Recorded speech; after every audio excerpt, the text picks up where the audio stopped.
Welcome to Inaudible. I'm your host, Jeremy Weiland, and I'm joined by my co-host, Nithin Reddy. On this podcast, we discuss the weird, beautiful channeled messages found in the long tradition of contact with the Confederation of Planets in service to the one infinite creator. These messages articulate a philosophy of spiritual evolution, popularly known as the Law of One. Many of these messages are available to listen to on our sister podcast, Living Love and Light, available on all platforms. We seek to provide analysis and commentary on this philosophy described in these messages, identifying the common themes and grappling with the application of this information to our human lives. However, we are not counselors, gurus, or experts of any kind, so please evaluate our words in light of our shortcomings and use your own best judgment. Thanks for listening. And hello, Nithin. How's it going? Hey Jeremy, just life's good, man. How are you? I mean, busy with this new job, but Yeah, congrats on the new job and getting such a running start right at the get-go. yeah. So to kind of randomly comment on kind of catalyst before we jump into the topic for today. Um, so I guess YouTube or Instagram personality, I guess I've only recently started following is David Goggins. He's all about kind of like, have you heard of him? Like pushing the limit, willpower, all that stuff. It's almost like he talks about changing your relationship to catalyst. He's all about fitness though. Um, so it's I'm kind of trying to incorporate some of that mentality into how I view Catalyst. Yeah, no, there's definitely a lot of potential energy in those things that frustrate us. That's actually something that I'm working with too, because I'm having some hiccups with my career. I'm having some issues with work that are boggling my mind as well. And one way to relate to it is to want to sort of escape or back away and just go to where it's safe and where it's known. And the other sort of energy of meeting Catalyst is to kind of like throw yourself recklessly into it. And I'm not sure if I'm ready for that, but I sort of do see that there's a lot of uh, new potential to be released with what I'm going through. And it's like that with any catalyst, right? It's not special to me or this catalyst. It's just it tests you in exactly the way you're weakest is what it feels like. And in that way it can seem a little personal and cruel. Yeah. I mean, it shows you the chinks in the armor, right? Yeah. Any Catalyst really, regardless of the origin or source. So Yeah. Especially with things like career. We tend, I mean, correct me if I'm wrong, but we tend to approach these things in a very right or a left brain uh, analytical way where we're weighing the pros and cons, we're kind of strategizing and figuring out, what the most profitable next step would be. Um, and then my sense is that in my success in doing that, there's a side effect where then I'm left with these feelings that I have to account for over the year or two or three or whatever that I'm at this job. All those things that I didn't bring to bear on the decision then start to crop up. And I think what I'd like to do is involve my emotions and my feelings and those deeper parts of myself in these decisions instead of, frankly, what I usually do, which is toss it around in my head and then just take the easiest path. Honestly, like, because a job's a job, like. yeah, it's definitely interesting. I think, yeah, for me, it's more of learning like the concept of maybe slow creation because I guess the idea that you can put in consistent work and then you may not see the results until like 3, 4, 5, 6 years later. That's true in, I don't know, at least in my experience, the two areas of life where that seems more true for most people is your career. I mean, you'll see some improvement, but you won't necessarily see the massive improvement until you've really put in the time, right? And Yeah. I'd also say, at least at our age, maybe fitness, right?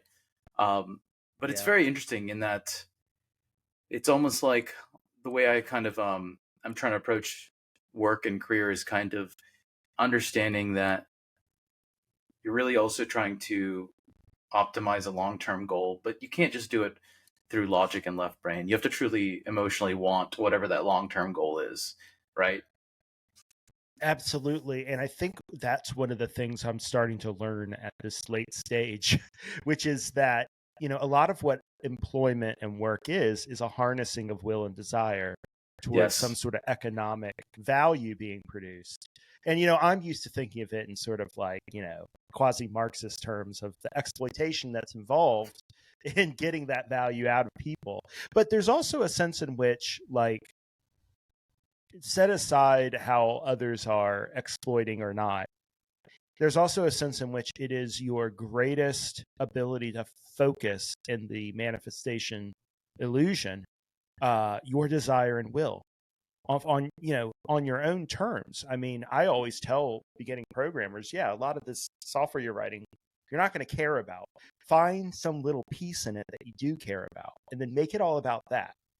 And I'm not awesome at taking my own advice, but when I enjoy my job the most, usually has very little to do with like the overarching ends of the startup or the organization or whatever, and more to do with like what personal thing is this bringing out in me that I feel like I'm making progress. It's that sense of feedback that you're working, you're putting energy into something, and the universe is responding. Right, you're hitting something that's pinging off of the crystal of the creator.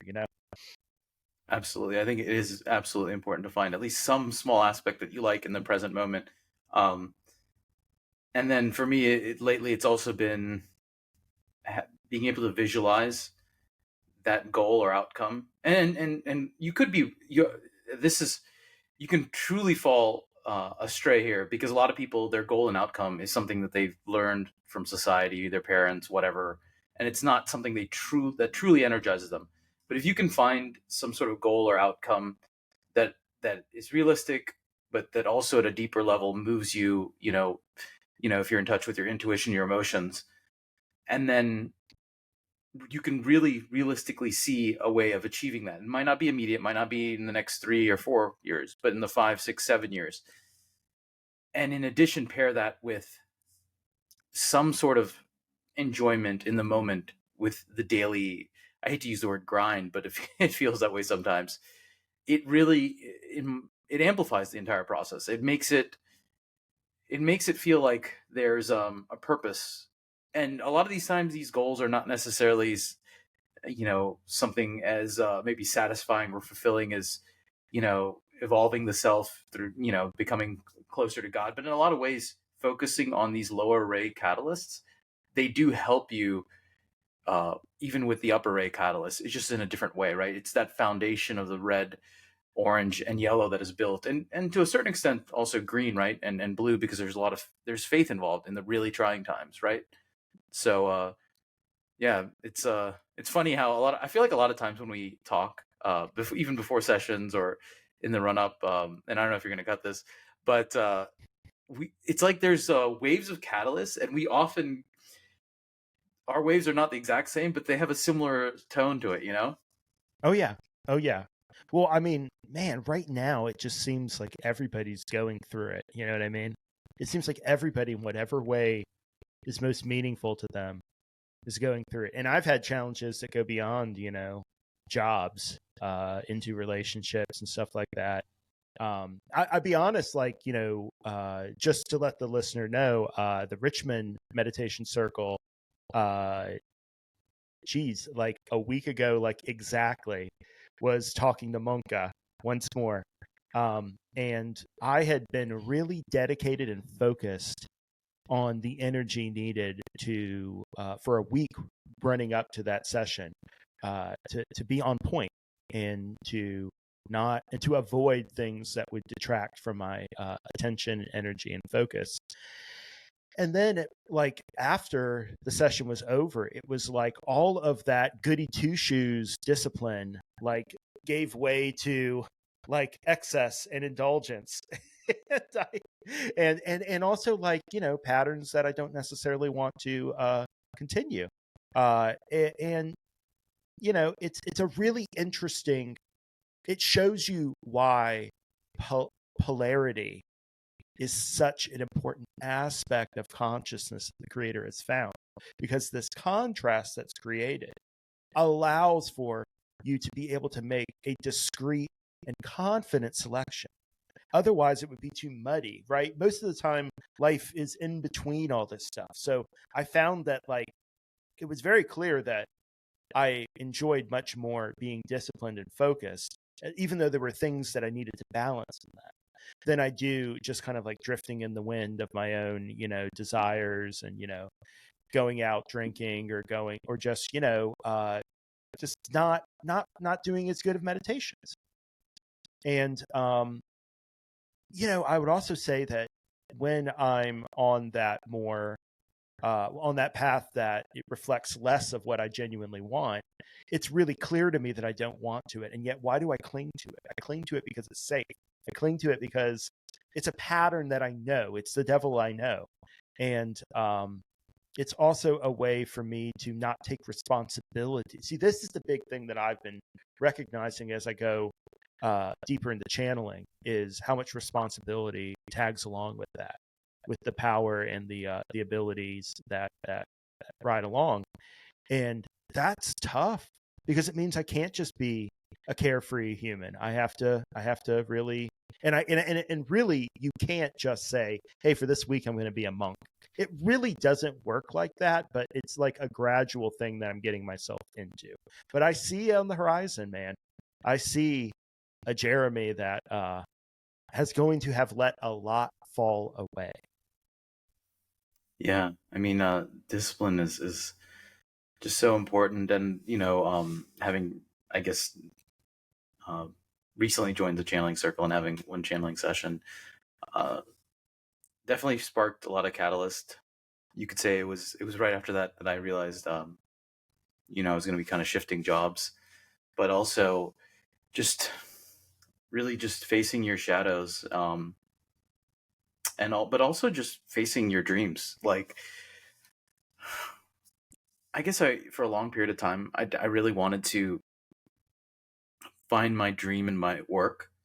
And then I kind of realized that after exploring a lot of that the path for me, just based on all the signs, my intuition and logic, was that work for me was something that, I wanted something that I was good at, that I enjoy, but the true love that I have in life comes from my things outside of work. I mean, there's definitely aspects of the work that you like, but that there's aspects of the work you don't like. Some people, they find something that they love and they say they feel like they've never worked a day in their life.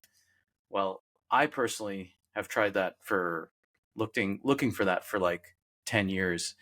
And I've and through that process, I've left jobs that I really liked, but I wasn't like, oh, I'm not in love with this job, right? Mm-hmm. And then I kind of realized that, over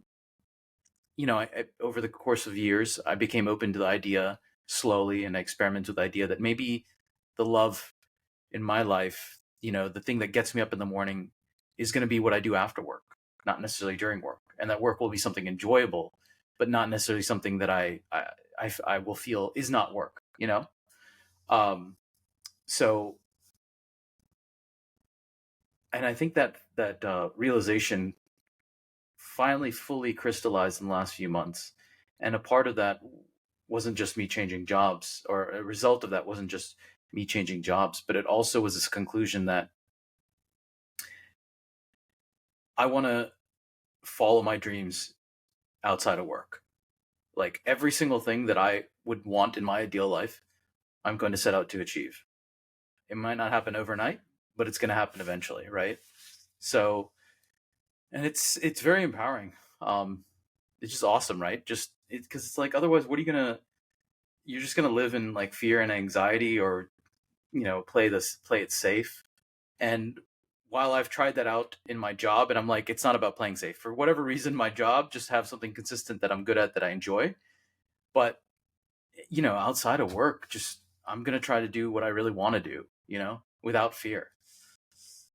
I think that's the easier path in a lot of ways, to not have to put all of your professional, spiritual, intellectual, philosophical eggs in the basket of a single position. After all, it is what you spend 8 hours of your day doing, but it's only 8 hours, and we do get 2 days off usually. So I was gonna say I don't know what job you're at, 8 hours, but no. yeah, seriously, I'm trying to be relatable here. If I talked about how much, yeah, whatever. Anyway, this is the 21st century. What counts as work and what isn't work, it's very slippery sometimes, right? Like some of the hardest I've worked, I haven't felt like I've produced anything, but I've delivered the most value. Especially now that I'm in like management positions and stuff. Yeah. So like one of the conclusions, and I feel like a lot of people say this, but for me, I guess I just never realized it, is that really what makes life worth living, that love that just energizes you in the morning is the personal connection to the creator. But for me, it's also just having those friendships that I really value. So yeah, maybe it doesn't make sense to take, a few days off every year to visit some friends, but and in the past I would say, oh, I'm too busy, whatever. But now I'm like, no, this is what life is about for me, Um, and it doesn't matter if maybe it's not optimal from a job perspective, because I've realized for me, my love of life doesn't directly stem from my job. Although there's aspects I love also, in any given day working with people who really need assistance, because I do criminal justice. I absolutely love aspects of it, but as a whole, it's not always getting me up in the morning, so to speak, right? Oh yeah, yeah. And I think that this is one of the things that I've talked about with other members of the working group, is this idea that working a normal job and like having to balance that with our higher aspirations puts us in the shoes of the very other selves that we seek to serve, so that we never become disconnected and in an ivory tower where we think that it's easy because it's easy for us, because for some reason we don't have to earn our keep. I think it keeps us grounded and in the same kind of illusion where we can reach where others are in that illusion. Absolutely. It's funny because I think we went on this whole tangent about careers and jobs and all that, because I was trying to find a segue into the topic we were going to talk about. But now I feel like I was like, why don't we just make this whole episode about jobs? Just keep going. But we alas, probably could. We probably could, but I feel like we hit the high points. Yeah, we hit the main points, I think. Yeah. I do want listeners to understand that we are working stiffs just like you, and we do this because we love it and because we care about this aspect of consciousness that all of us are interested in. And so we are, if we can be of any help to you, please reach out to us. We have a contact form on the front page of the website. That's inaudible.show. Okay, so let's just not segue and go right into it. What we wanted to talk about today was prompted by a request from a listener, Melissa. Thank you so much for making this request, Melissa. And I saw that it was likely prompted by a thread on the Bring Forth forum. That's discourse.bringforth.org. And over there, they were talking about intuition and desire. And there was some discussion around that. And there was a user there, Stephen, who actually compiled a bunch of different conscious channeling excerpts on specifically intuition, because Melissa's question was on intuition. What is intuition? What distinguishes it from other aspects of the self, other resources that the self may have? Is it the same thing as the unconscious? What's going on there? So that's what we're going to discuss today. And I think, Nithin, before the recording started, we were discussing kind of beginning with the definition of intuition, or at least what serves as a definition that those of Ra provided. So is there somewhere you want to start with that, or you want me to just jump in? No, I think you can jump in. I just one forward to that is that I think people sometimes get confused why definitions are important. Very rarely is there an objective definition of anything? But having just a subjectively agreed upon definition allows you to, one, have a discussion. And a well crafted subjective definition allows you to have a discussion that results in useful, actionable, um, basically, like actionable, you could say suggestions, I guess, right? Like you can, like if you define, like for example, this is one critique, and I'm sure I'll get reamed by real philosophers, but I feel like, there's certain philosophies that basically say everything comes down to like hedonism. Everything comes down to falling pleasure, right? See, it's pleasure, and they redefine literally everything, all desire, everything that you could want, addiction, compulsions, whatever, as basically a form of pleasure. And while technically you can do that, I think it actually yields less work as opposed to breaking down all the different things that can move people to action, right? There's addictions, there's compulsions, there's logical analysis and reasoning, there's emotional, like emotions, lust, all that stuff. Instead of just lumping it all into pleasure, in my opinion, having a useful working definition actually lets you understand yourself and others better, and lets you work upon the self and actually find actionable items, so to speak. Yeah, and as long as I would like to throw out the caveat that the definitions serve the concept.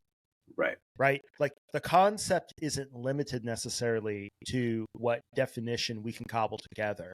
It's kind of like the signified semiotic idea where like what we're pointing to is what we want to talk about. We're using this definition as a way to get to that thing, but it will never fully capture it.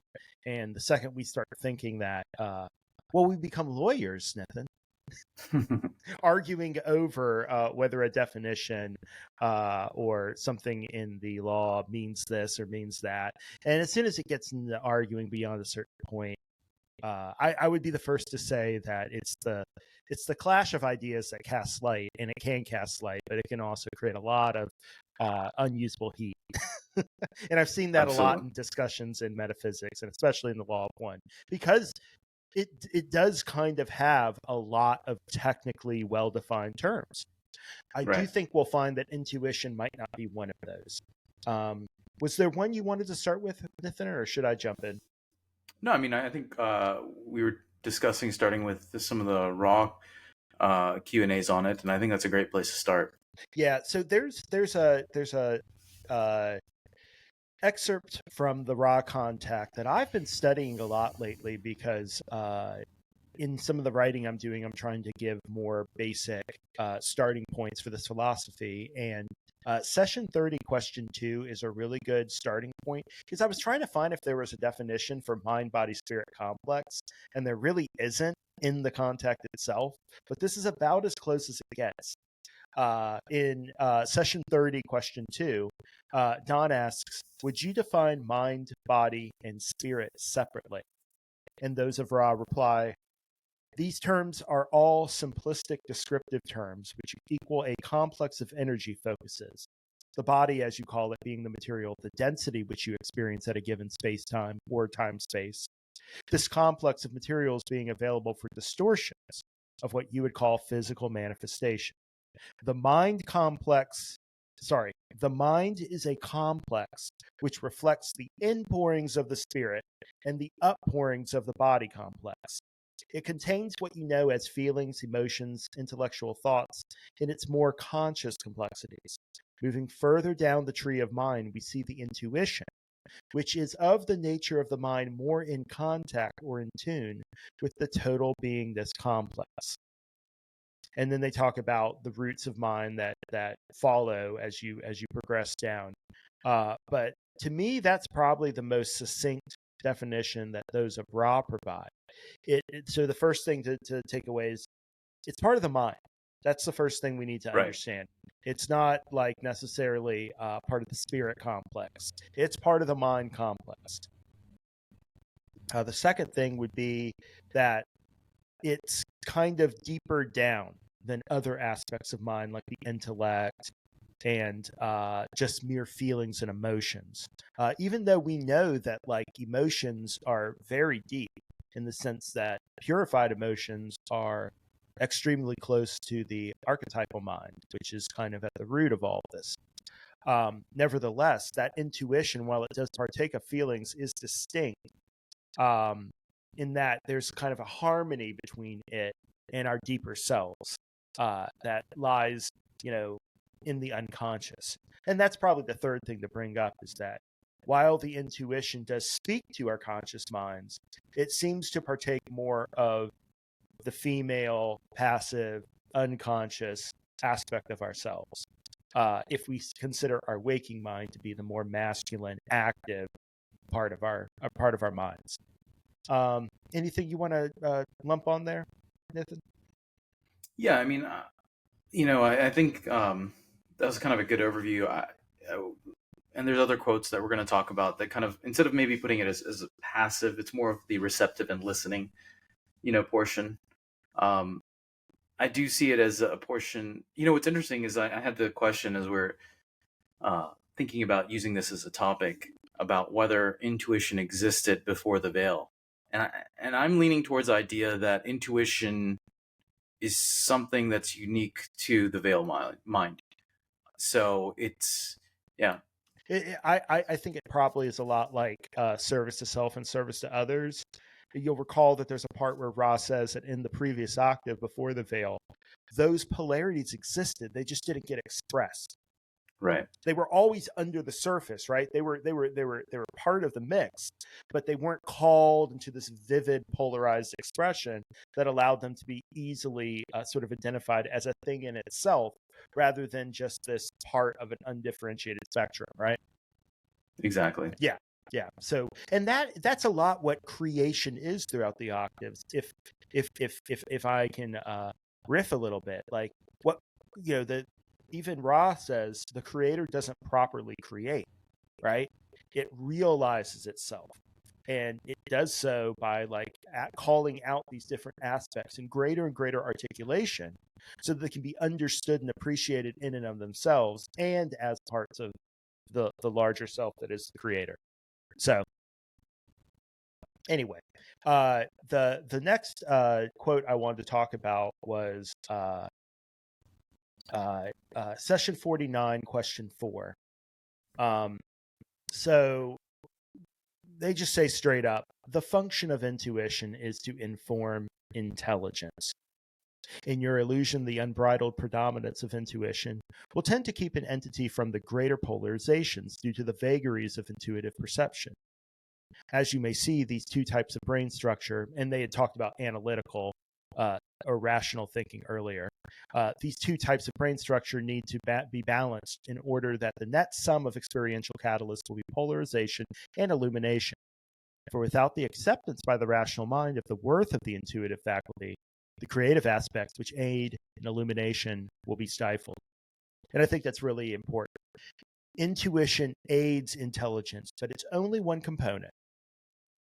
And so a lot of what we're doing is we're balancing between all these different aspects of mind, and recognizing that the emotions and the rationality, those are all parts of the mind that we are trying to keep all sort of like in this kind of configuration where we can do work in consciousness through the illusion that it's sort of that feeds back as something useful and that feels like we're growing.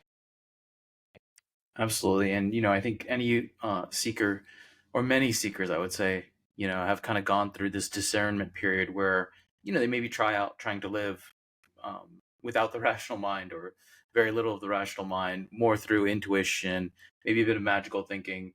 I've certainly tried it out on a small scale, and I noticed that you just, it is interesting in some ways, and maybe it can build certain aspects of faith. But in a lot of ways, it as Ross says here, that in your illusion, unbridled predominance of intuition will keep an entity from the greater polarizations due to the vagarities of intuitive perception. I find that absolutely correct.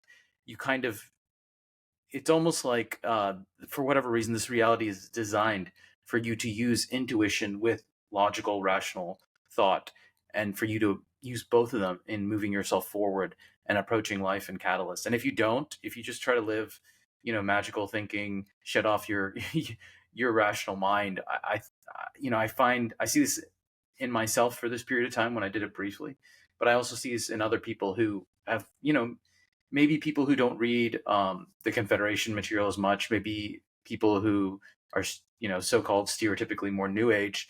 You kind of just see them running their wheels in terms of actual growth and evolution, because they're not, they're relying too much on intuition. So I absolutely think that, how Ra cautions against that is absolutely true. And, it's because we'll talk about this later on, but, as defined, as we've been defining it, as Ra has been defining intuition, it's really, in a certain sense, things that come from the subconscious, which can contain a variety of things, right? They can Right. on the one hand, absolutely, they can contain guidance from the higher self, messages from your guides, but they also contain distillations of the intelligence of those deeper feelings that you have. Exactly, but it can also contain unprocessed, trauma manifesting as a fear or an attraction, and you might not even realize it. Like people who repeat the same patterns with, let's say, abusive significant others, right? They may feel they're following their intuition, and in a certain sense, how we've defined intuition, they are. But the intuition includes all of those things that bubble up that aren't purely from your rational mind. They also include unlearned lessons from past lives, right? So it includes also unaccepted and undiscovered aspects of the shadow self. And frankly, I was just doing that this past week on a very personal level. I was like, why do I have such disgust with this with certain things that are unethical? I mean, obviously, everyone probably has distaste of things that are unethical, but within us all, there's some things we dislike more than others, right? Of the things that we're not supposed to do. And then I realized, it's because I had greater dislike of that because I hadn't acknowledged the shadow side of myself that was willing at some level or was attracted to that sort of unethical conduct. And so intuition, in a lot of in kind of the way that I think of it, and also how Ra has talked about it, it's not necessarily always the quote correct or right guidance, but it is an attraction, or it is information. It is information that is not necessarily from the logical mind that's coming up, right? And it doesn't necessarily mean that to follow that feeling would be the correct outcome, but in a certain sense, it's to prompt you to like look into it further with the rational mind and potentially figure out. And sometimes you have that feeling, you're not sure why.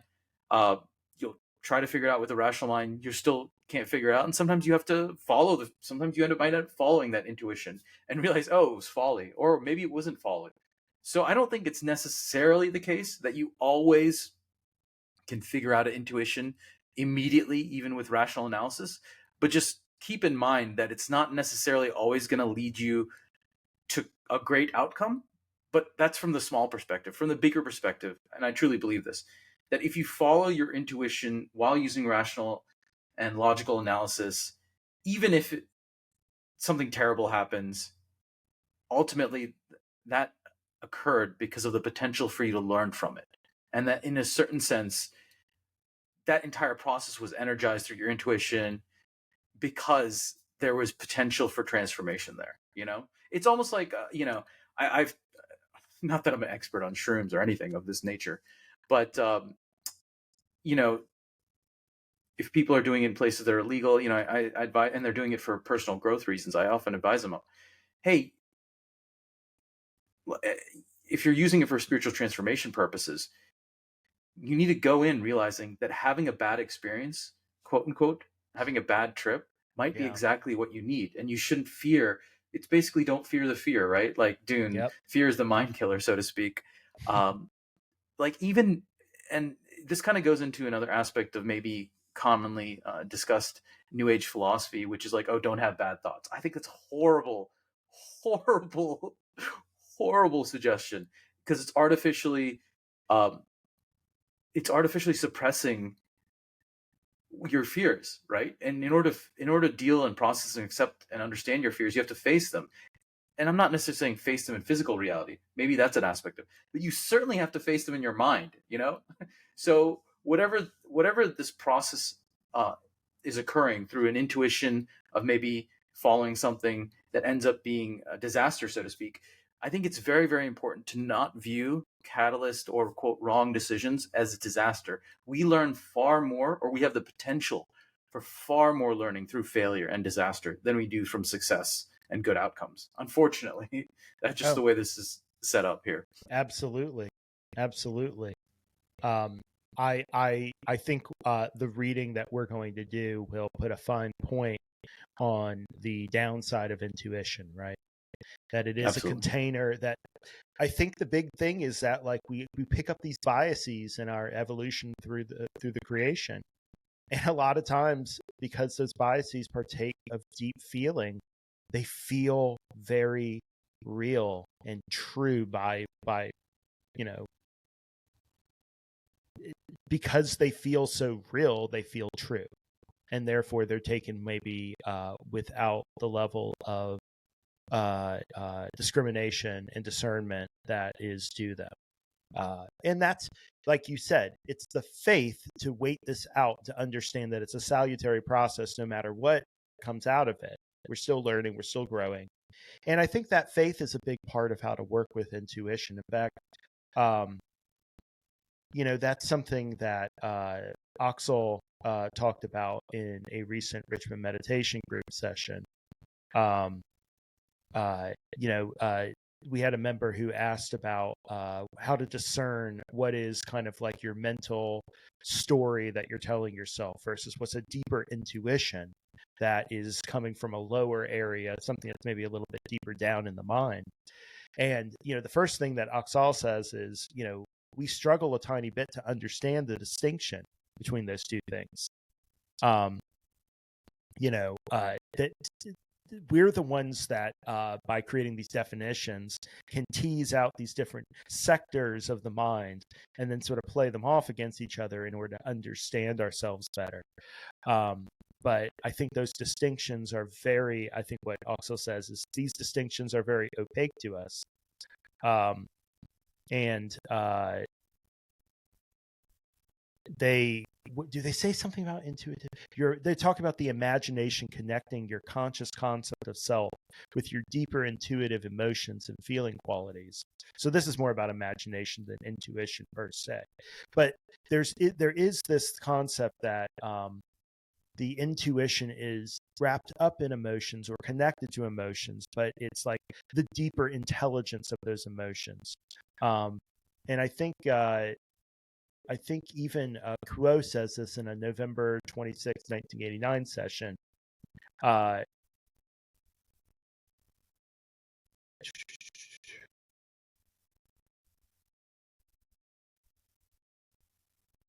Previously, we had established that in truth, although the intellect is highly regarded within your culture, it is nonetheless not as intelligent a portion of the mind as the deeper intuitions, what some might call gut instinct, and others call the prompting of the still small voice within.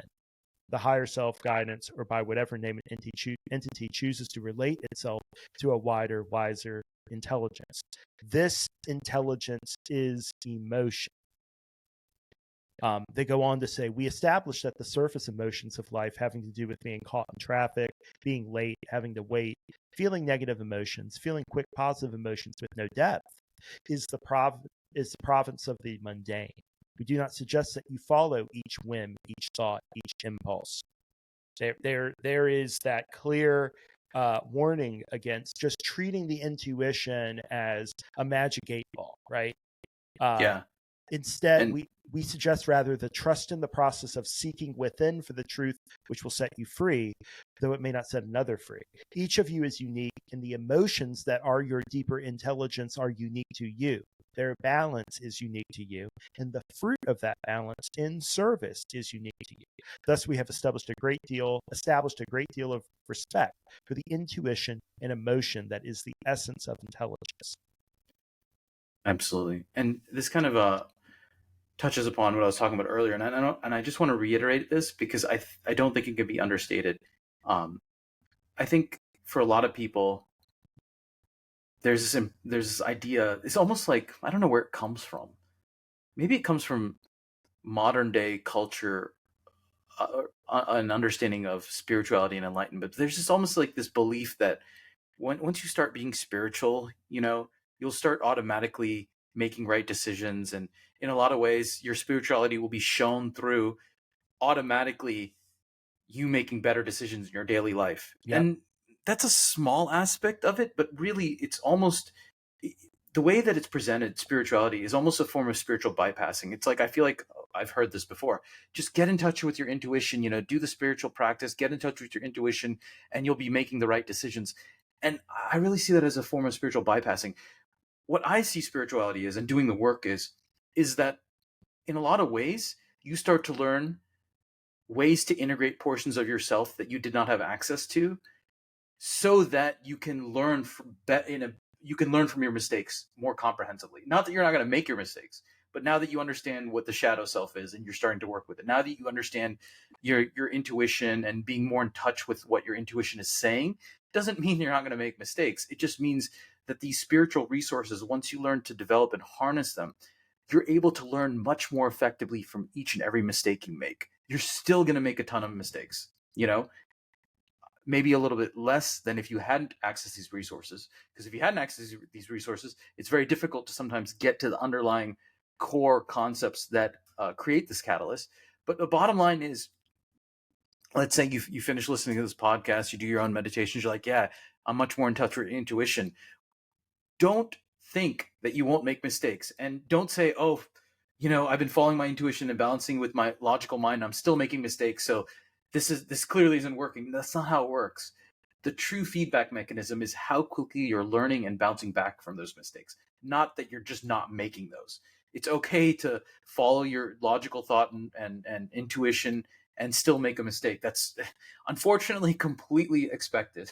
Now, if you're making the exact same mistake over and over again, maybe there's something you truly are missing. But it's more about, I think in a lot of ways, the spiritual practice is more about being able to learn from your mistakes as opposed to not making them, Yeah, I might also suggest that what level we're learning at may or may not be immediately available to our waking consciousness, right? Because we are Right.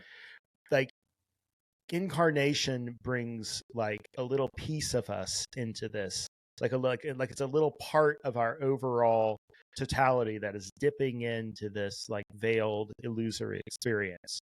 And so like what counts as succeeding or learning may not look like success or learning from the point of view of the culture, or even those things that you believe about yourself, setting aside whether or not you care what others think, like it for on your own terms. Like I often wonder if like life and incarnate awareness is kind of like it works in this evolutionary capacity in spite of itself. In other words, we have our kind of earthly desires, our earthly goals, for example, our career goals, our, desires to grow and learn there. And like we learn and serve the creator whether or not any of those goals ever actually pan out. Now, Absolutely. the part of that that's tough to balance is the idea that even though we are recognizing this larger self, we don't have that immediate access that we do to the personality that's here in incarnation. And so that personality here in incarnation is kind of stuck with, whatever kind of learning, and however that learning precipitates into our lives in good and bad ways, right? What we consider to be good and bad. This, I think, is where faith comes in, as you brought up earlier. Faith is this ability to kind of like recognize the goodness inherent in all of this. I think in a past Confederation channeling, it was explained that in faith and patience, you're kind of you're partaking of that greater logoic awareness that oversees the entire evolutionary plan, and you're dipping into a little bit of that patience and faith and ability to wait for the overview, instead of demanding in an impatient way that every single second of life validate and comfort you. You know what I mean? Absolutely. I don't think we can put off getting into this Laleema session any longer, even if we tried. So let's just jump right in. I don't know if we'll read the whole thing. I'll try to make it quick because I know that we don't want to take a terribly long time here. But the main event, the main reading for today is from an entity that made contact with the LO Research Group quite a few times in the mid 80s after the raw contact was done. And kind of drifted away from being a frequent contact once Kuo became the predominant contact. So I think Kuo was first in 86. I think Laleema was first in 85, if I'm not mistaken. And this is a 86 session. I think I've talked before about how much I think 1986 is a seminal year for LL Research and their contact with the Confederation. This session in particular is May 18th, 1986. And it's all about intuition and analysis, or intuition and the intellect. So let's just, I think I have to start at the beginning here because they come in really strong right up from the outset. So let's start. I am Laleema, and I greet you in the love and in the light of the one infinite creator. We greet each of you with great affection, and thank you for calling us to your group this evening, for it is your service to us to allow us to share our humble thoughts with you. And yet you must know in some degree we too are channels, and we pray, as does this instrument, that our words may have not only the meager understanding of our experience, but the inspiration of those who are our teachers as well.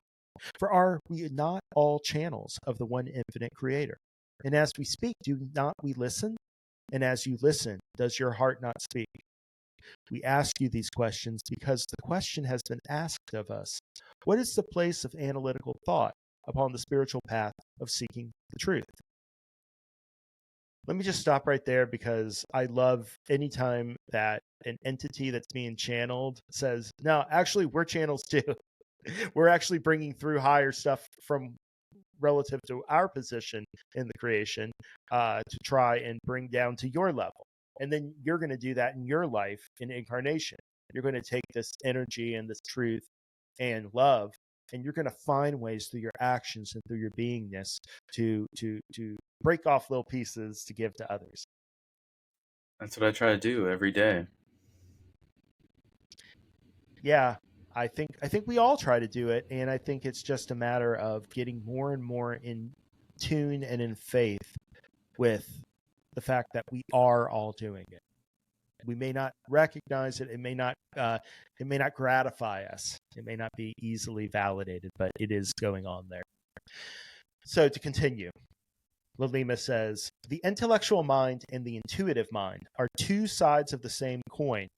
Analysis is a form of speaking, intuition a form of listening. And yet when one is listening, does one not also have ears? And when one listens intuitively, does one not hear the voice of silence?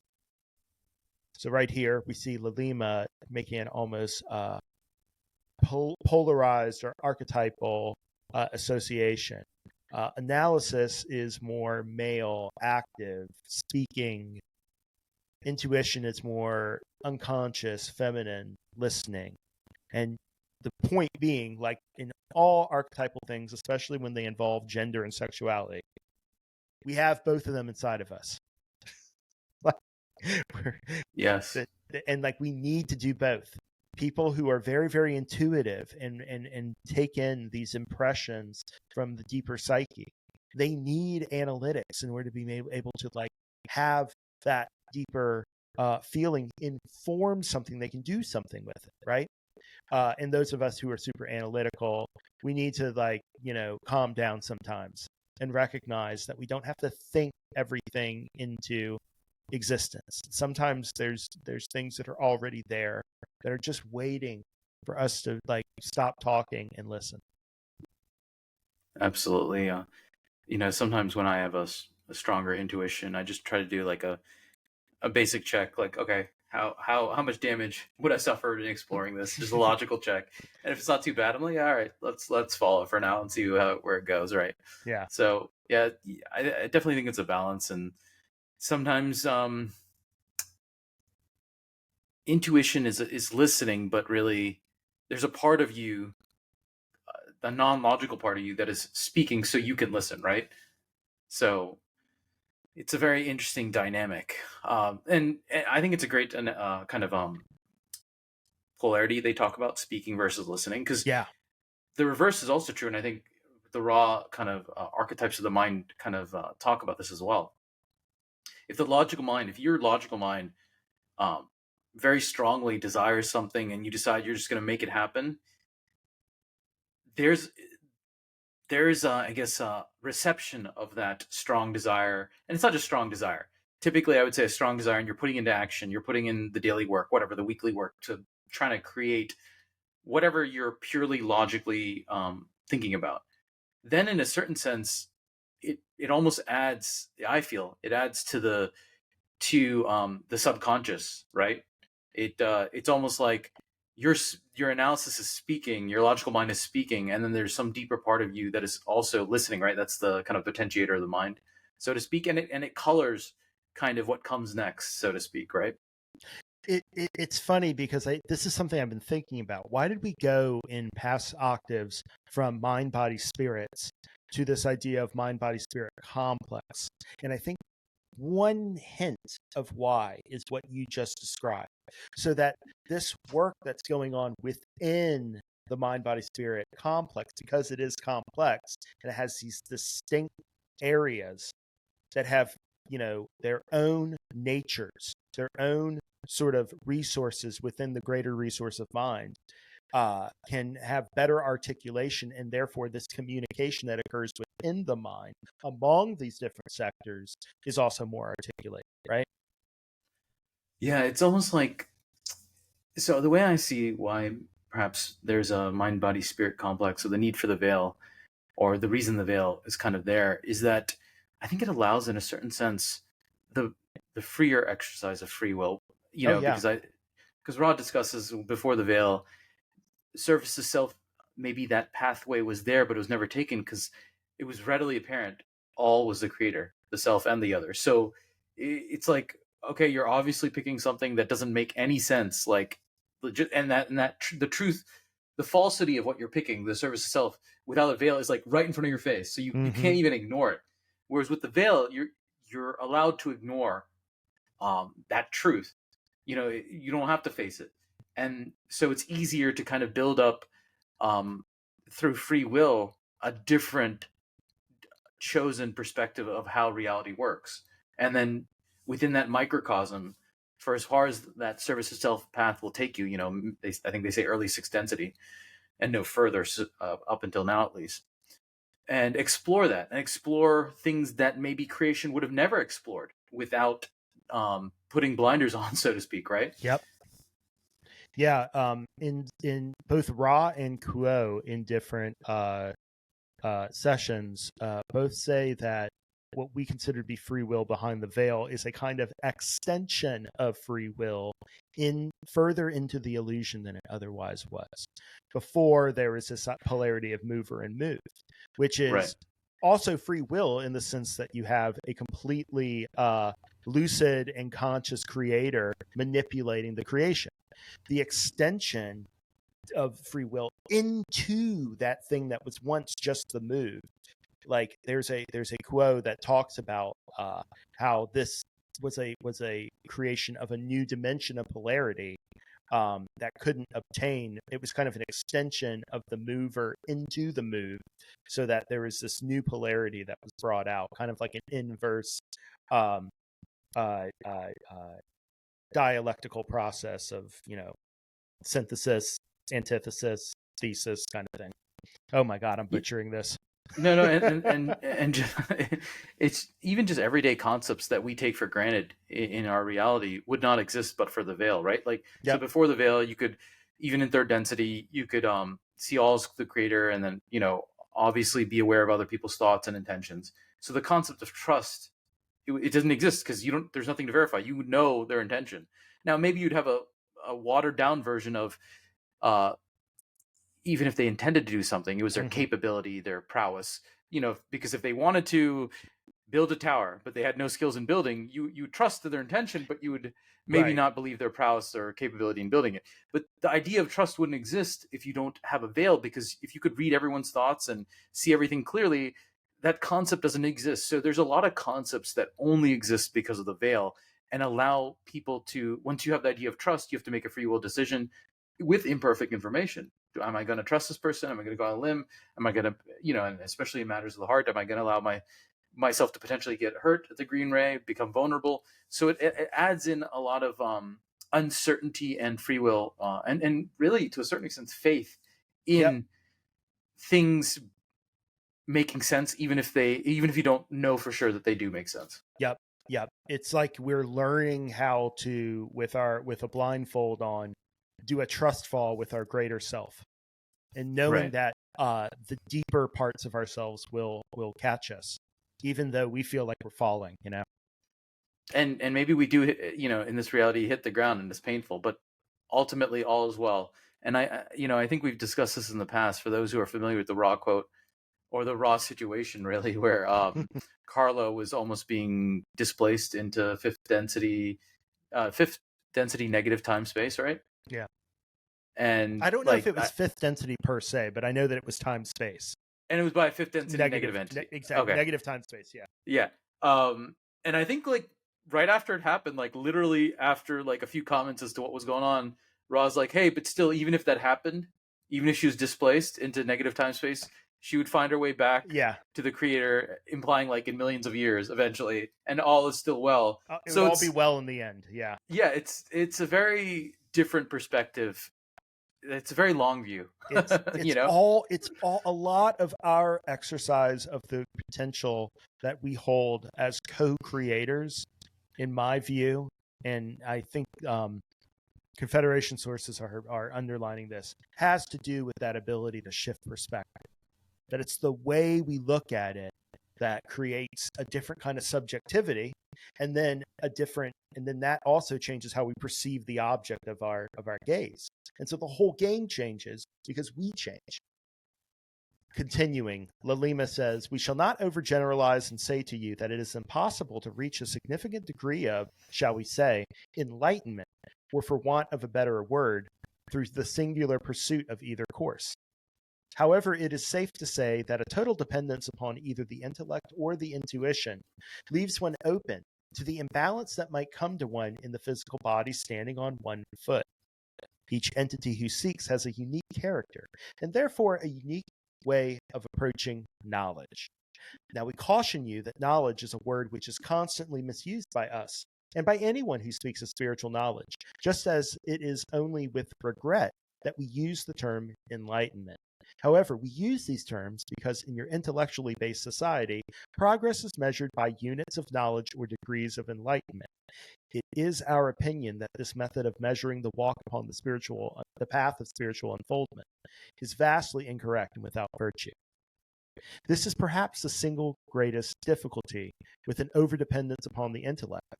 For the presence of the Creator is an experience, not a knowledge. It cannot be gainsaid that there is such a thing as the consciousness of the Creator, nor yet would we deny in any way that you may attain it. We would not even deny that practicing this precedence, in other words, awaiting the experience, is repetitive and may indeed seem to improve with repetition. However, the Creator is always the same, is the singular, is the simple, and is not to be learned by degree, by method, or by rote. I wanted to lump all three of those paragraphs in because they seem to be of one kind of flow. You see this idea that, like we were talking about, all of this exercise of intellect, intuition, what have you, is in the service of, what we clumsily call enlightenment, or becoming closer to the Creator, becoming more and more our unique part of that Creator, and having faith in our power and our will to be able to do what it needs to be done and to be what we need to be. however, they say, hey, if you focus too much on aligning with the intellect or aligning with intuition or anything, you're going to be off balance. You need all of these things, and you're not going to be able to judge where that balance is necessarily merely by trying to take your spiritual temperature, as they often say. Progress is measured by units of knowledge or degrees of enlightenment. Well, so much the worse for those units, right? Like those are conveniences that we use to kind of like mark our height, on the wall as we grow. But that's more that doesn't really have a lot of deep meaning in it, and they even say it's without virtue. And they begin by trying to explain how overemphasizing the intellect creates this idea that this is all just a big puzzle to be worked out, right? That spiritual evolution is like this big math problem that we just need to solve for X. And this thing they say at the end, where they say the creator is not to be learned by degree, by method, or by rote. I think it's very important for us to understand that we're not going to big brain this. We're not going to figure it out. Right. In a lot of ways, what we're doing when we talk about transformation and growth is we're letting things fall away. We're actually not accruing things. We're actually getting rid of things that are standing in the way of this light and this love coming into us. And so I think it's very true that we might learn about our own distortions and our own sort of distorted personality by degree, by method, or especially by rote. I think evolution is largely working by rote, but that isn't the same thing as saying that that's what the creator's nature is. That is an aspect of the creator cast into incarnation, cast into manifestation, and having a very particular experience to yield a very particular result.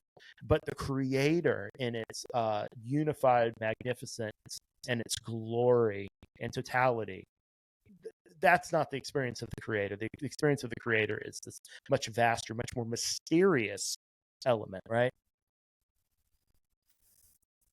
Agree. And when they say that this discussion of balance between the intellect and the intuition, at least from my personal journey, I just want to comment how those two aspects were something I looked into deeply when I first became spiritual.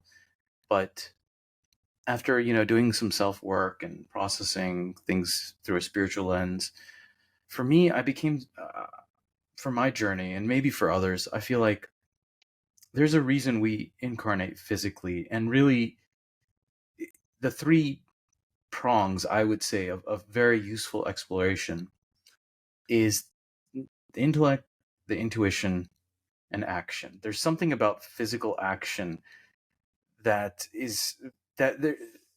It's not just a feedback loop between intuition and intellect.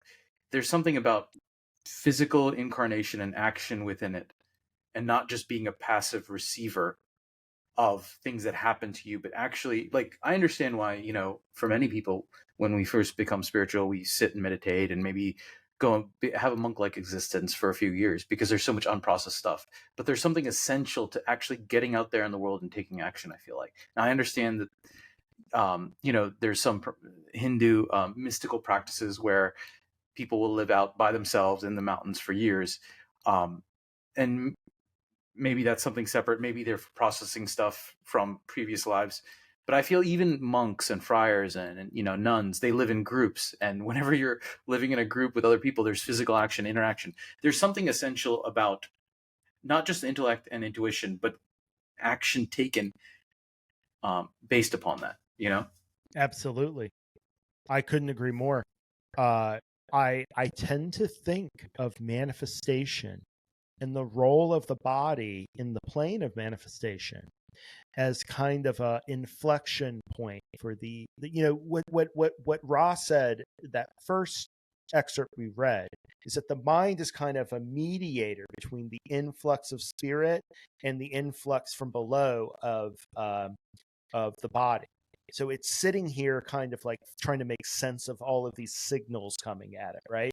And so while spirit is connected most to the to intelligent infinity and the vastness of infinity, manifestation has a very discrete sort of like it has a discreteness to it. In other words, it's like our mental energies go into manifestation as bodily actions, and then they hit up against things. They don't just keep going forever. The way that like you could go forever into intelligent infinity, it's after all infinite. The whole idea of manifestation seems to be a backboard against which these incoming energies reflect and come back.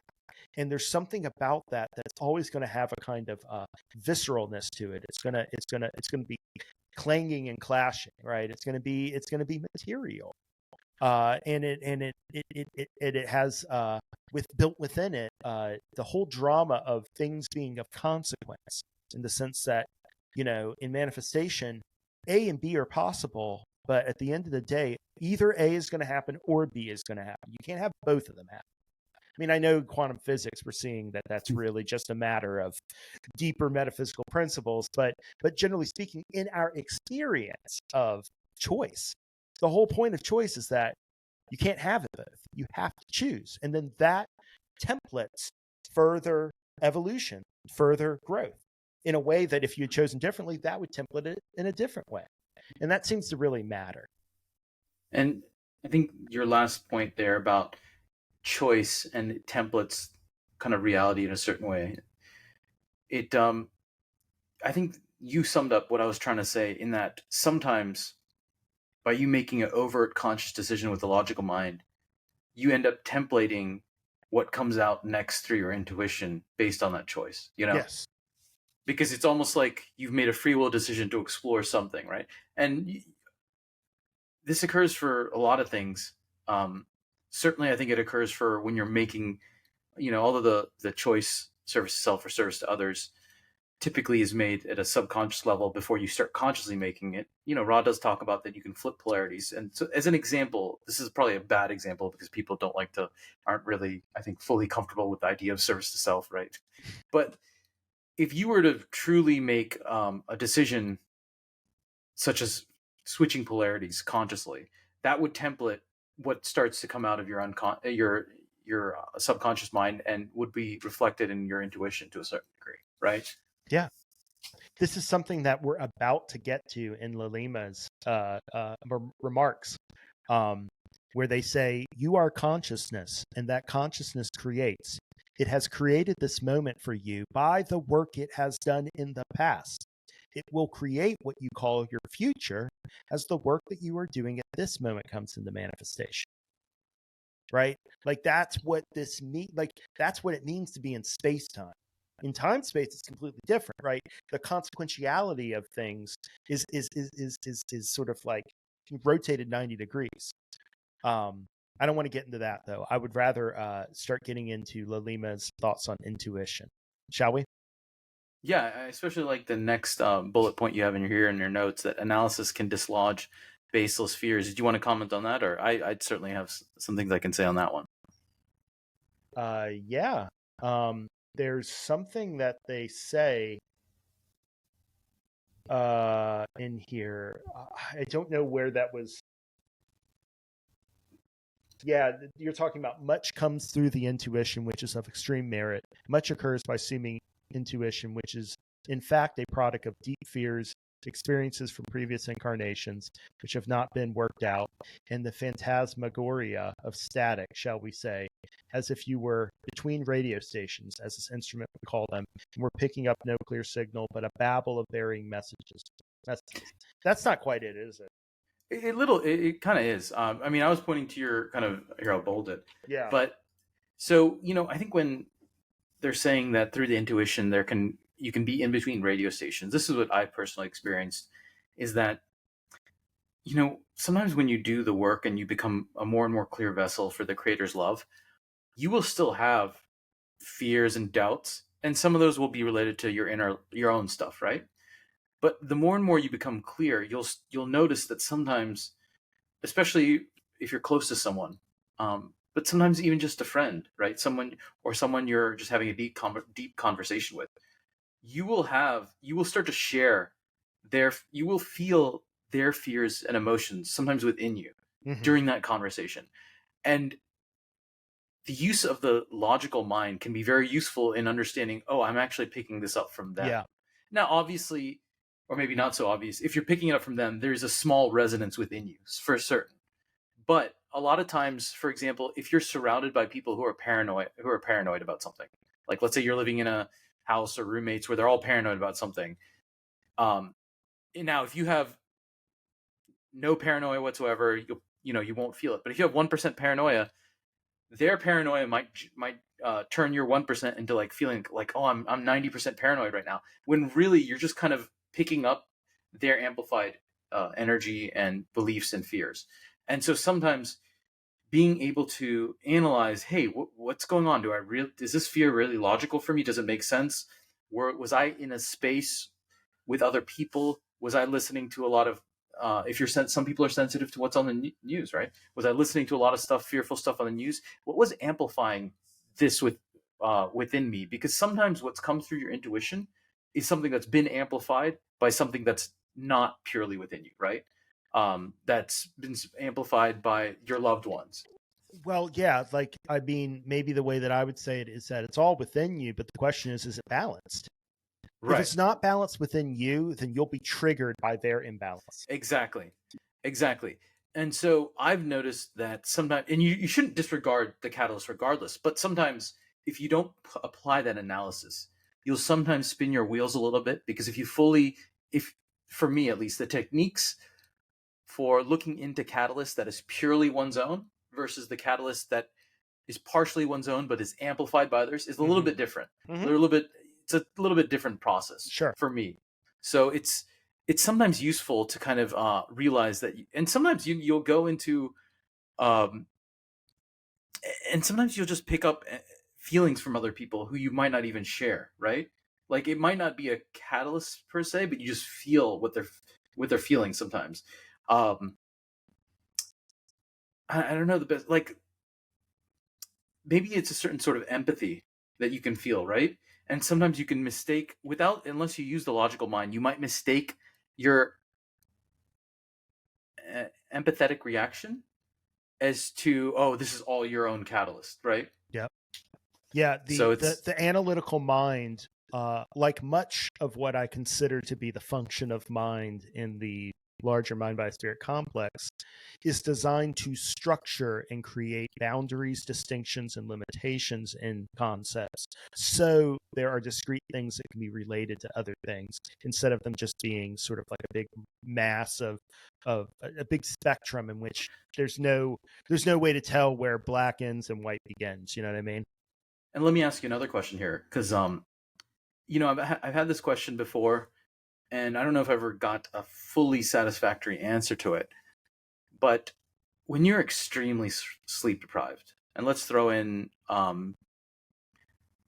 you haven't been eating in days, whatever, like you're really being pushed to limits, maybe a little bit of dehydration in there. The body's in extreme distress, right? Red ray, you'd probably call it red ray catalyst. But you'll start getting thoughts, right? That won't just be about eating, sleeping, or drinking water. You'll get thoughts about your life. Like you'll have this weird catalyst. Like probably the cleanest example is if you don't sleep at all at night, you'll notice yourself getting annoyed at things that you never would have gotten annoyed at. Now, maybe you can say there's still like that 0.5% trigger within you, but there's some sort of feedback mechanism where, as you talked about, that the mind is kind of the arbiter of influxes from both the spirit and the body. There's something that happens to the mind when the body's in extreme distress, and it doesn't always manifest as, oh, I'm just sleepy, I want to sleep. Sometimes you'll get upset about something you never would have gotten upset about. So what are your thoughts on what's happening from the lens of the analytical mind and intuition and what the body is going through in a case of, like, let's say you stayed up, and it's not just personal experience. There's documented cases where they had people stay up for 2 or 3 days and they started becoming like schizophrenic and stuff like that. So there's something that happens. And what do you think that is? I think if we want to be really simple about it, it is new dimensions of knowing and accepting yourself. Right? Because how do you know yourself when you're sleep deprived? Right. Well, you don't have all of your resources available to analyze that. And you hardly can trust your feelings. Right. You start seeing shadow people and stuff like that, you know?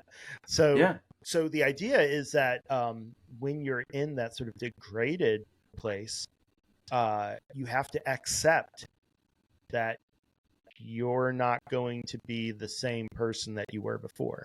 And maybe that means that you don't drive, or maybe you don't pick that moment to talk about all of your grievances with your spouse or stuff like that. You see what I mean? Like there's like, maybe it was the decision you made to be sleep deprived. Maybe it wasn't, but either way, like there are limitations that are exposed by that. There may also be strengths, right? Like you may be able to see some things really clearly. You may not be able to communicate them, or you may be able to communicate clearly, but you're saying gibberish, you know, like you're communicating your own confusion clearly. Yeah. Like there's so many options.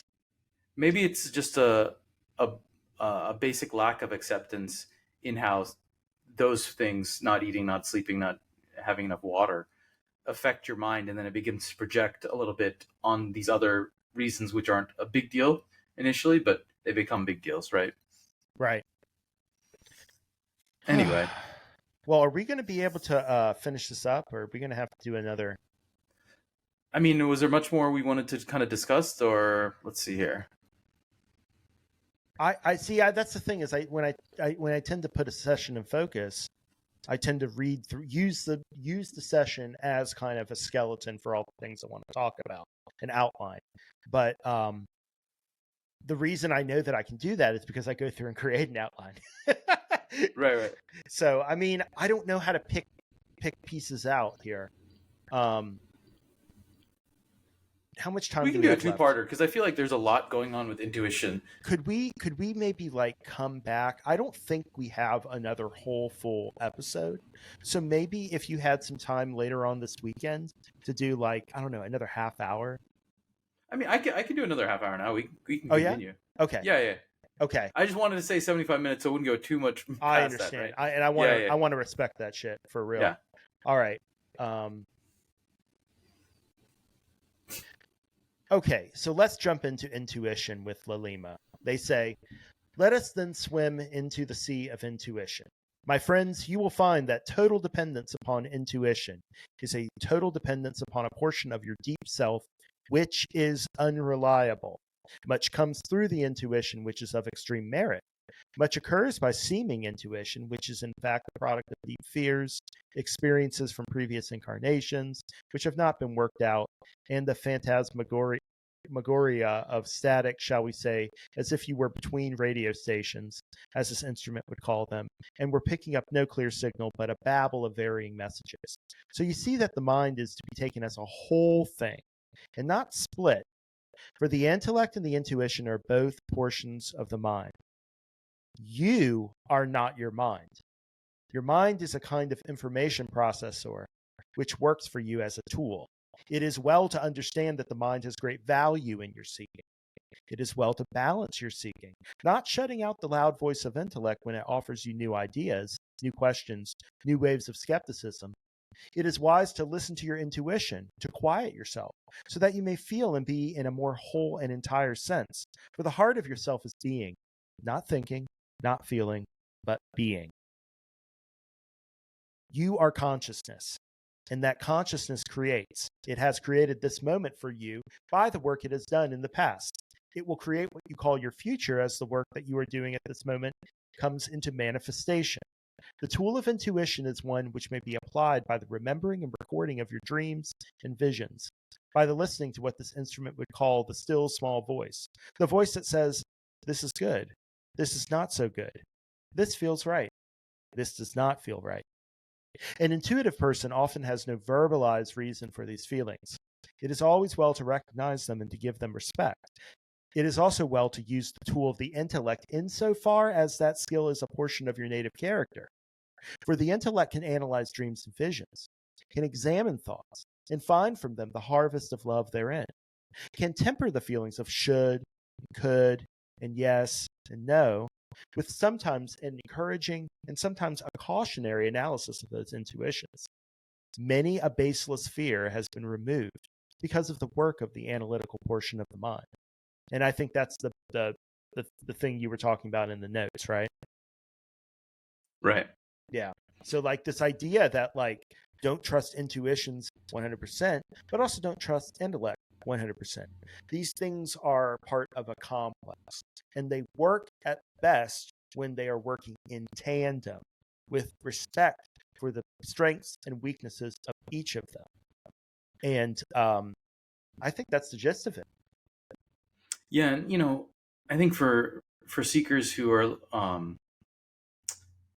I guess more experimental and willing to trust themselves, I think that sometimes in order to find this balance, any balance, frankly, but the balance between intellect and intuition, sometimes you want to experience the pendulum swinging, like you choose to do it. Now, obviously, do it in a safe manner, I would say, depending on the nature of catalyst you want to experience. But maybe you feel really drawn to the idea of just trying out to you're living your life on pure intuition for like a week or a month for everything but the most major decisions. And if you're drawn to that, I think just keep in mind that the purpose of all this is to find that balance, but that sometimes you might feel drawn to the idea of maybe you've been too logical all your life and you've had a lot of bad stuff happen because of it, or maybe you've been too intuitive all your life and you had a lot of bad stuff happen, got your heart broken, whatever, because you weren't using your logical mind to just look at those red flags. And maybe you need to experience the pendulum swinging to the other way, where you just need to see what it's like to just go 100% the other way. But the idea is that the outcome of whatever you're experimenting with is to achieve that balance, right? But sometimes we like to spiritually bypass and we're like, oh, the answer is balance, I'm just going to be balanced. Sometimes you have to explore a little bit of the pendulum. What do they say? What do those of Ross say is the mechanism of balance? Accentuating imbalance is how we get to balance, right? Right. Going on these extremes is how we find the golden mean. And they do say try to keep it consonant with the law of one, unless it's purely a thought experiment. But one other thing I really wanted to mention, so you read this quote, but I think it's very important from multiple perspectives here. It is well to balance your seeking and not to shut out the loud voice of intellect that when it offers you new ideas, new questions, new waves of skepticism.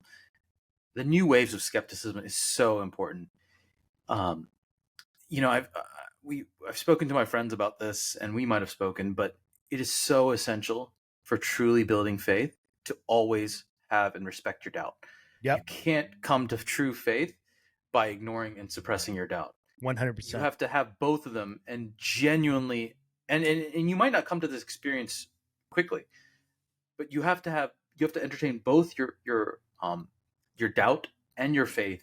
And at some point, if you truly keep exploring, you will naturally choose your faith. And maybe not every time. It's not always going to be, oh, I'm choosing to, be in faith. Sometimes you'll choose to doubt.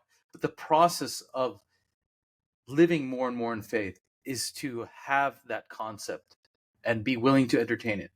Because that's the only way you come to true faith, is by having truly entertained your doubt and still choosing faith. In other words, it sounds like whether we choose the tool of analysis and intellect or intuition and feeling, those aren't the real thing, the real quality, the real capacity that we're aiming for.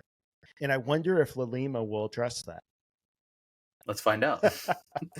They say, however, neither analysis nor intuition can offer the heart of seeking. For the heart of seeking is found in that fathomless portion of yourself, which seeks and wills to know, and has the faith that there is something to know. These things are gifts. The mind has been earned. It is a product of many, many incarnations, and it reflects your biases. Neither intellect nor intuition often reach deep enough to uncover faith and will. So turn then from the consideration of clear minds and clear intuition long enough to gaze at the mystery of the new moon. You have the will to seek. And what do you seek? Many would say truth. Many would say love. Many would say the Creator. We say to you, there are no words, for the Creator is mystery, infinite and invisible. It cannot be reached by analysis. It cannot be sounded through intuition. It is closer to you than that. For you are that which the Creator is, the one original thought. That one great original and creative thought is something that we can find no word for but love in your language. You are that consciousness that is love. The consciousness that you seek in knowing the Creator is love. You are what you seek, and you seek what you are. What you are doing and seeking is remembering and recapturing that which you knew before anything that is visible was created. For you are old. You are as old as this creation, and you shall continue until its end, when at last you have reached not only the presence of the consciousness of love, but that consciousness itself in such totality that you no longer feel the need for individuality. My friends, we have learned more, experienced more, and been exposed to more than you, and our yearning is just as strong. We seek our source. The tools of analysis and intuition, the tools of mind, are helpful, but the driving force that leads step by step, day by day, in incarnation by incarnation, and density by density back to the one infinite Creator, are faith and the will, driven by faith to walk that path. Okay, I know that was a long passage, but it really was of one piece, because I think one of the things that Laleema is saying that's a real novel point in this particular session is that we are working with intuition, we are working with analysis and intellect, these two forces that seem to be opposed, but they actually have this higher expression that we're aiming for, that as these two coarser tools burnish our gem and polish it, we start to see that the higher instance of each of them is will and faith. I don't know if they're like one-to-one mappings. That's kind of like the first thing that came to mind. That might be a little bit too simple. But the idea is that with will, we have that audacity to sort of throw ourselves into the creation to see what comes out with a kind of fearless sense of discovery. And with faith, we have the knowledge that all will be well, and therefore we can allow for temporary discomforts and temporary confusions, knowing that in the end, it's all going to be that much more informative for us and for the Creator. No, I love the way you put that. This idea of, maybe I would word it in that, at the everyday level, sometimes before maybe you start to experience these concepts of faith and will, your main motivations might be logical thought, might be intuition, and those are both interrelated with emotions. Yeah. But the more you walk this path, and I find it to be absolutely true, the motivation for you to do anything, especially anything big and significant in your life, but really many things, is the faith and will of being an instrument of the Creator's will, right? To a certain extent. It's I don't know how, these are very difficult concepts to put into words because they exist out there and we're trying to bring them in to physical reality, but it's reflected in the tarot archetypes that Ra talks about. And what's interesting is that faith and will are in the latter portion of the mind cycle, as it's kind of understood that it's so it's kind of this progression, as you mentioned, of going from, I don't think it is a one-to-one, but it is kind of a transformation in kind of how you approach your reality. Yeah, like we come by faith and will honestly through suffering, through catalyst, through the shallowness that enjoyment and comfort ends up yielding, right? Like, and then we learned the hard way, it seems like, but the hard way is the way that actually brings it most poignantly and most intensely to the creator as a gift. A Right. gift of our foray into separation that we can bring back. And I would point the listener to the 4th channeling intensive of the Other Selves Working Group, perhaps session 10, if you want to know more about how that individuality serves the creator across octaves. Some really interesting stuff there. Anyway, let's we got 2 more paragraphs and we can close this out. Oh, and one more thing. There is a podcast called the Building Forth podcast, and they just did a 2-parter on will and faith that I thought it just came out like in the last 24 hours, and it's too convenient of timing. So if you want to see another aspect on all of this, I encourage you to listen to the Building Forth podcast. I'll put a link in the show notes. In any case, Laleema concludes. We encourage each of you to find, ask for, and seek the grace to acknowledge within yourself the divinity of the consciousness of love within you, to seek that consciousness through meditation, and so become a channel for that love, which is the one great original thought. There is no portion of your mind, nor any portion of your experience that will enable you to continue seeking or to continue manifesting love. The seeking is too wearing, and without the strengthening of love itself, found in the silence of meditation, the feet drag upon the path. And one finds a stone which looks to the eye of the dusty traveler more comfortable than the road. One sits down and one pauses, and the will fails. Boy, that's kind of where I'm at. And like the other thing that from the passage before is to understand that all of this is occurring in a grand mystery that we don't understand. Right. So like it's like I get a lot of direction that says that it's okay to sit down. If that mystery just seems too totalizing at the moment and too much to handle. But it is a failure of will. It is a failure of the will to drive forward.